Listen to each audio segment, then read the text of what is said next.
ഓരോ ദിവസം ചെല്ലുന്നവരും അനുസരിച്ചുണ്ടെങ്കിൽ ഗ്ലാമി ഗംഗയ്ക്കെതിരെ ഉണ്ടെങ്കിൽ ഏറ്റവും ഭയങ്കരമായിട്ട് കൂടി വന്നുകൊണ്ടേ ഇരിക്കുകയാണ്. ഇപ്പോൾ ലേറ്റസ്റ്റ് ആയിട്ടുണ്ടെങ്കിൽ ഭർത്താവുമായിട്ടുള്ള കുറച്ച് വീഡിയോസൊക്കെ എടുത്തിട്ടുണ്ടായിരുന്നു.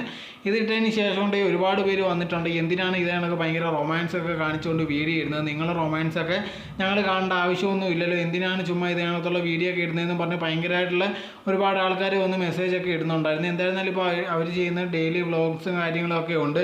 അങ്ങനെ ഇരിക്കുന്ന സിറ്റുവേഷനിൽ ഇതേ കണക്കുള്ള കാര്യങ്ങൾ കാണിക്കുക, ഇതൊക്കെ നോർമലുള്ള ഒരു കാര്യമാണ്. ഇത് ഫാമിലി വ്ളോഗ് അല്ലെങ്കിൽ ഇതിനകത്തുള്ള കാര്യങ്ങൾ ചെയ്യുമ്പോൾ ഇതൊക്കെ നോർമലി തന്നെയാണ്. ഇത് കാണാൻ ഇഷ്ടമല്ലാത്തവർ കാണേണ്ടത് അത്രയേ ഉള്ളൂ. അതല്ലാതെ ബാക്കിയുള്ളവർ വീഡിയോ മൊത്തം ഇരുന്ന് കണ്ടതിന് ശേഷം ഉണ്ടെങ്കിൽ അതിന് കുറ്റം പറയേണ്ട ആവശ്യമില്ല. നമുക്കുണ്ടെങ്കിൽ ഒരുപാട് ഇഷ്ടമില്ലാത്ത സബ്ജക്റ്റ് അല്ലെങ്കിൽ ഒരുപാട് ഇതിനകത്തുള്ള വീഡിയോസൊക്കെ കാണാം, അങ്ങനത്തെ ഉള്ളത് കാണേണ്ട ആവശ്യമില്ല. വേറെ പണി നോക്കിപ്പോൾ ഒരുപാട് കണ്ടൻറ്റ് അല്ലെങ്കിൽ ഒരുപാട് വീഡിയോസ് നേരെ ഒരുപാട് കിടപ്പുണ്ട്. അങ്ങനെ ഇരിക്കുന്ന സിറ്റുവേഷനിൽ അത് പോയി കാണും. അതല്ലാതെ ഇത് കണക്ക് മൊത്തം ഇരുന്ന് ഇത് കണ്ടിട്ട് അതിനും കുറ്റം പറഞ്ഞുകൊണ്ടേയിരിക്കുകയാണ്. ഇപ്പോൾ കുറച്ച് നാളായിട്ട് നോക്കിക്കഴിഞ്ഞാൽ ഗംഗയ്ക്കെതിരെ ഉണ്ടെങ്കിൽ ഒരുപാട് നെഗറ്റീവായുള്ള കമൻസ്, അതോടെ തന്നെ ഇല്ലാത്ത ഓരോരോ കാര്യങ്ങൾ പറഞ്ഞുകൊണ്ടെങ്കിൽ ഒരുപാട് ആൾക്കാർ വീഡിയോ ഒക്കെ ഇടുന്നുണ്ടായിരുന്നു. എന്തായിരുന്നാലും ഗംഗ അതിന് ഇതുവരെ ഒന്നും പ്രതികരിച്ചതൊന്നും കണ്ടിട്ടില്ല.